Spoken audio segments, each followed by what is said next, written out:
तभी ज़ोर से प्रियंका के चिल्लाने की आवाज़ आती। मुझे कुछ समझ नहीं आता, मैं दरवाज़ा खोलता हूँ और प्रियंका के केबिन की तरफ दौड़ता हूँ। प्रियंका का दरवाज़ा खुला हुआ था और वो अपने बेड के एक कोने में बैठी हुई थी और उसके रूम के अंदर गीले पैरों के निशान पड़े हुए थे।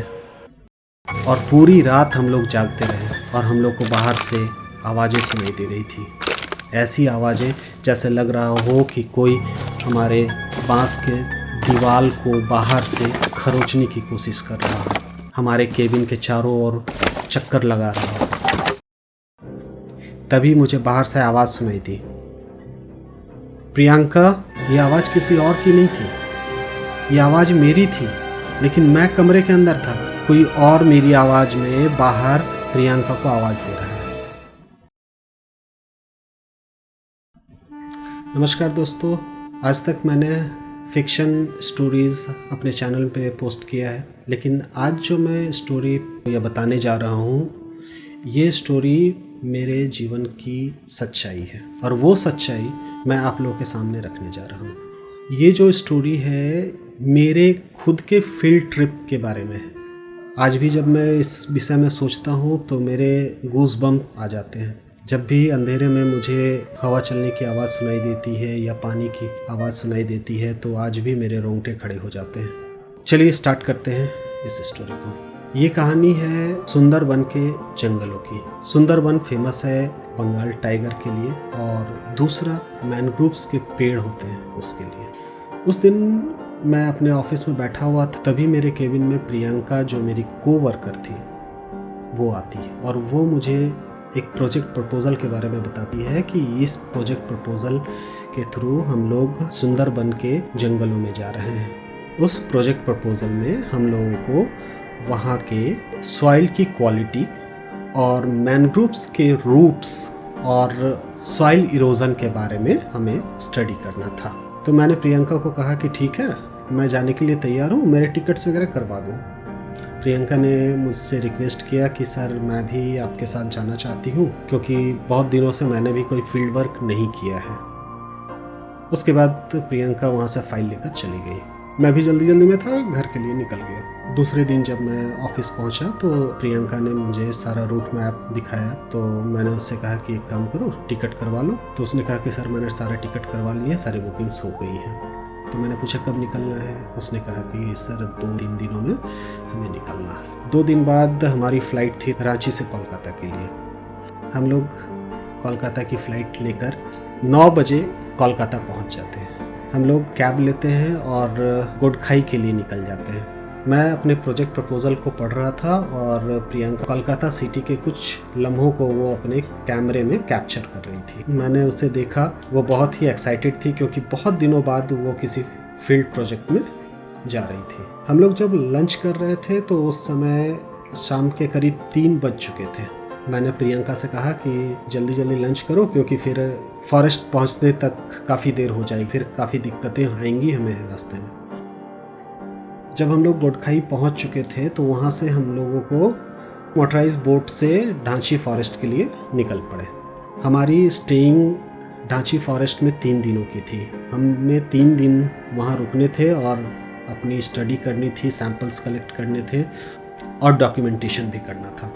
जब हम लोग ढांची फॉरेस्ट पहुँचे, वहाँ के लोकल गाइड ने हमें वहाँ से रिसीव किया और बोले कि सर यहाँ हम लोग वॉकिंग डिस्टेंस पे हमारा कैंप है, तो हम लोग कैंप तक पैदल चल सकते हैं। जब हम लोग कैंप एरिया में पहुँचे तो सिक्योरिटी गार्ड था, वो हमारे सामने आया और उसने कहा कि सर आप लोगों का जो भी रहने का व्यवस्था है वो करवा दिया गया है। उन्होंने रजिस्टर में एंट्री करवाया हमारा और हम लोग अपने रूम में चले गए। मैं और प्रियंका बॉनफायर के पास बैठ के अपने प्रोजेक्ट का डिस्कशन हम लोग कर रहे थे। तभी अचानक कुछ आवाज़ आई, जैसे मानो कि वहाँ पर ही कोई उछल कूद कर रहा है। प्रियंका बोलती है कि लगता है कि कोई बंदर है। उधर से जो गार्ड थे उसने कहा कि सर ये बंदर नहीं है। बोला सर बोनफायर के बुझने से पहले आप लोग अपने रूम के अंदर चले जाइएगा। थोड़ी देर बाद डिनर करके हम लोग अपने रूम पे चले गए। रात को जब मैं सो रहा था तो मुझे अजीब सी कुछ आवाज़ें सुनाई दी, जैसे पानी का छप छप और जैसे कोई गहरी सांसें ले रहा हो। कोई लोकल आदमी होगा, ये सोचकर मैं फिर से सो गया। दूसरे दिन बाहर निकला, प्रियंका भी तैयार होकर बाहर निकल गई। हम लोग स्टडी के लिए बाहर जा रहे थे। हमने एक छोटा सा नाव बुक किया हुआ था, तो हम लोग छोटी छोटी नदियों के सहारे हम लोग आगे बढ़ रहे थे। छोटी सी नाव थी, हम लोग दोनों ही अपना अपना काम कर रहे थे। मैं अपने सैंपल को कलेक्ट करने में बिजी था, वहीं प्रियंका जो थी फ़ोटो क्लिक करने में बिजी थी। दोपहर हो चली थी, हमारा आज का सैम्पलिंग का काम कंप्लीट हो चुका था। हम लोग वापस कैंप में आ गए। कैंप में आने के बाद हम लोगों ने लंच किया और थोड़ी देर हम लोग अपने अपने कमरे में चले गए। हम लोग आराम करने लगे। जब हम लोग बाहर निकले तो मैंने देखा कि प्रियंका पहले से बाहर बैठी हुई है। समय तकरीबन 4 साढ़े 4 का टाइम हो रहा था। मैं अपने केबिन के दरवाजे के पास बैठा हुआ था और जितने भी कलेक्टेड सैंपल थे उसको सेलेक्ट करके साइड कर रहा था। तभी मेरी नज़र पड़ती है, कोई अभी अभी चला उस तरह के फुटप्रिंट्स बने हुए हैं। मेरी जैसे ही नज़र गई, मैंने प्रियंका को बोला कि प्रियंका इधर आओ। प्रियंका आई मेरे पास। मैंने कहा कि तुम अभी मेरे पास आई थी क्या? उसने कहा कि नहीं, मैं तो नहीं आई थी। मैंने कहा कि देखो ये फुटप्रिंट्स, अभी तो मैं यही था, मैंने किसी को नहीं देखा, लेकिन ये फुटप्रिंट्स कैसे आए? उसने कहा कि नहीं, मुझे भी नहीं पता सर, मैं तो इधर नहीं आई हूँ और मैं तो जूता पहनी हूँ, और यहाँ जो फुटप्रिंट्स बने हुए हैं ये तो नंगे पैर के हैं। मैंने कहा कि हो सकता है कि पहले से कोई लोकल होगा या गार्ड इधर से चला होगा, उसका फुटप्रिंट्स पहले से बना हुआ होगा। प्रियंका ने नोटिस किया और उसने कहा कि सर फुटप्रिंट्स को गौर से देखो। मैंने जब गौर से देखा तो उसके टोज़ जो थे वो काफ़ी बड़े, नॉर्मल साइज़ से भी बड़े बड़े थे। प्रियंका बोली कि सर ये नॉर्मल नहीं लग रहा है मुझे। प्रियंका ने गार्ड को बुलाया। उसने कहा कि सर आप लोग जितनी जल्दी हो सके अपने अपने रूम के अंदर चले जाओ, क्योंकि आज की रात सही नहीं है। क्योंकि जब भी इस तरह के पैरों के निशान दिखते हैं वो रात बहुत अंधेरी और बहुत गहरी हो जाती है। मैंने कहा कि यार डराओ मत हम लोगों को। उन्होंने कहा सर ये डरने वाली ही बात है, आप लोग प्लीज़ अपने अपने केबिन के अंदर चले जाओ। मैंने प्रियंका की तरफ देखा, प्रियंका काफ़ी डरी हुई लग रही थी। मैंने प्रियंका को कहा ठीक है तुम अपना सामान लो और अंदर जाओ। मैंने भी अपना सामान समेटा और अंदर चला गया।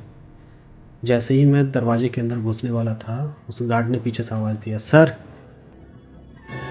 अगर रात में कोई आवाज़ आती है तो पलट कर कोई जवाब मत दीजिएगा। मैं उसकी बात को सुना और चुपचाप अपने रूम के अंदर चला गया। रूम के अंदर जाने के बाद मैं अपने बेड पर लेटा हुआ था। थोड़ी देर बाद मुझे एहसास हुआ कि मेरे बेड के बगल में जो खिड़की है उसको कोई खरोच रहा है। मैंने खिड़की को खोला, सामने देखा एक काला सा साया खड़ा है। मैं उसके तरफ गौर से देखने लगा। मुझे लगा कि शायद वहाँ वो गार्ड खड़ा है, लेकिन तभी मेरी नज़र उसके चेहरे पे पड़ी। बहुत साफ तो उसका चेहरा नहीं दिख रहा था, लेकिन उसका चेहरा ऐसा लग रहा था जैसे मानो कि मैं मिरर देख रहा हूँ, क्योंकि वो जो परछाई थी वो किसी और की परछाई नहीं थी, वो मेरी परछाई थी। उसका चेहरा किसी और का नहीं था, वो मेरा चेहरा था। मैं उसे देखकर डर गया। मैंने जल्दी से अपना खिड़की बंद किया और दरवाजे की तरफ दौड़ा। मैं अपने दरवाजे के पास पहुंचा और मैंने अपने डोर के लॉक को चेक किया। कुंडी अच्छे से लगी हुई थी। मैं चुपचाप आके अपने बेड पर लेट गया। तभी मुझे बाहर से आवाज़ सुनाई दी, प्रियंका। ये आवाज़ किसी और की नहीं थी, ये आवाज़ मेरी थी, लेकिन मैं कमरे के अंदर था। कोई और मेरी आवाज़ में बाहर प्रियंका को आवाज़ दे रहा है। तभी मेरा फ़ोन वाइब्रेट किया। मैंने फ़ोन उठाया, उसमें प्रियंका का मैसेज था। प्रियंका लिख रही थी कि उमेश तुम मुझे आवाज़ दे रहे हो? मैंने रिप्लाई किया, नहीं, मैंने कोई आवाज़ नहीं दी है, और अपने रूम का दरवाज़ा बढ़िया से लॉक कर लो। ये मैसेज टाइप करके जैसे ही मैंने सेंड किया उसे, तभी मेरे दरवाजे के सामने से आवाज़ आई, उमेश बाहर निकलो। ये आवाज़ किसी और की नहीं बल्कि ये प्रियंका की आवाज़ थी। मैं समझ गया। मैंने प्रियंका को मैसेज किया कि तुम अभी रूम के अंदर हो या बाहर हो। उसने रिप्लाई किया, मैं रूम के अंदर हूँ। अब मेरा पूरा शरीर जैसे कांप गया अंदर से। जब प्रियंका अपने रूम के अंदर है तो मेरे दरवाजे पे प्रियंका की आवाज़ में कौन मुझे आवाज़ दे रहा है? मैं दरवाजे के पास गया। वहाँ छोटे छेद से मैंने देखा, वहाँ सिर्फ मुझे उसके पैर दिख रहे थे।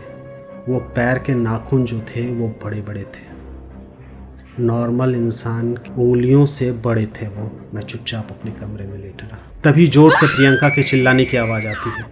मुझे कुछ समझ नहीं आता। मैं दरवाज़ा खोलता हूँ और प्रियंका के केबिन की तरफ दौड़ता हूँ। प्रियंका का दरवाज़ा खुला हुआ था और वो अपने बेड के एक कोने में बैठी हुई थी और उसके रूम के अंदर गीले पैरों के निशान पड़े हुए थे और वो निशान प्रियंका के बेड के सामने जाकर रुक गए थे और ऐसा लग रहा था कि मानो कोई प्रियंका को वहाँ खड़ा होकर देख रहा था। प्रियंका काफ़ी डरी हुई थी, उसका शरीर पूरा कांप रहा था। मैंने प्रियंका से पूछा, क्या हुआ प्रियंका? उसने कहा कि मुझे कुछ भी नहीं पता, मैं बेड पे लेटी हुई थी। अचानक दरवाज़ा खुला और मुझे कुछ याद नहीं है। मुझे केवल एक काली परछाई बाहर जाते हुए दिखी। प्रियंका काफ़ी डरी हुई थी। हम दोनों ने गार्ड को बुलवाया। गार्ड आया, हम दोनों को लेकर एक दूसरे कमरे में ले गए वो लोग और वहाँ हम लोग को कहा कि सर रात में आप लोग दरवाज़ा मत खोलिएगा, हम लोग भी आपके साथ हैं। और पूरी रात हम लोग जागते रहे और हम लोग को बाहर से आवाज़ें सुनाई दे रही थी। ऐसी आवाज़ें जैसे लग रहा हो कि कोई हमारे बांस के दीवार को बाहर से खरोचने की कोशिश कर रहा है, हमारे केबिन के चारों ओर चक्कर लगा रहा हो। हम लोग काफ़ी डरे हुए थे। सुबह हुई, जैसे ही हम लोग बाहर निकले हम लोगों ने देखा कि वहाँ दरवाजे के पास से ताज़ा पैरों के निशान मिट्टी में बने हुए हैं और वो नदी की तरफ जा रहा है। मैं और प्रियंका धीरे धीरे उस फुटप्रिंट का पीछा करने लगे। हमारे साथ लोकल गाइड और सिक्योरिटी ऑफिसर भी था। हम लोग उस फुटप्रिंट का पीछा करते करते पेड़ के पास पहुँचे। वो पेड़ मैनग्रोव्स का पेड़ था, उसकी जड़ें बाहर थी। वो उस पेड़ के पास पैरों के निशान वहाँ गायब हुए। हम लोग वहाँ थोड़ी देर खड़े रहे उसको देखते हुए और जैसे ही मैं मुड़ा पीछे, मेरी नज़र पड़ी प्रियंका पेड़ के जड़ की तरफ देख रही है और वो काफ़ी डरी हुई है। मैंने उससे पूछा, क्या हुआ? उसने कहा कि सर उस जड़ के सामने से एक काली सी परछाई मुझे दिख रही थी। मैंने उसे कहा कि जल्दी करो, यहाँ से निकलते हैं। हम लोग जल्दी जल्दी वापस आए और अपना सामान पैक किया और गाइड से कहा कि मुझे वापस जाना है।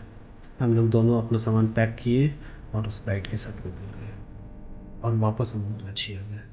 दूसरे दिन जब मैं ऑफिस पहुँचा तो वहाँ मेरे टेबल पे प्रियंका का रेजिग्नेशन लेटर रखा हुआ था। मैंने उसे कितनी बार फ़ोन करने की कोशिश की लेकिन उसने मेरा फ़ोन नहीं उठाया। आज भी रात को जब अंधेरे में मुझे हवा चलने की आवाज़ सुनाई देती है तो आज भी मेरे रूह कांप जाते हैं, जैसे मानो कि मेरे ही आवाज़ में मुझे पुकार रहा हो। ये कोई कहानी नहीं थी, ये एक सच्ची घटना है जो सुंदरवन के जंगलों में मेरे साथ घटी। ये वीडियो कैसा लगा आप लोगों को कमेंट में ज़रूर लिखिएगा। यदि आप लोगों को वीडियो पसंद आ रहा हो तो सब्सक्राइब ज़रूर कीजिए।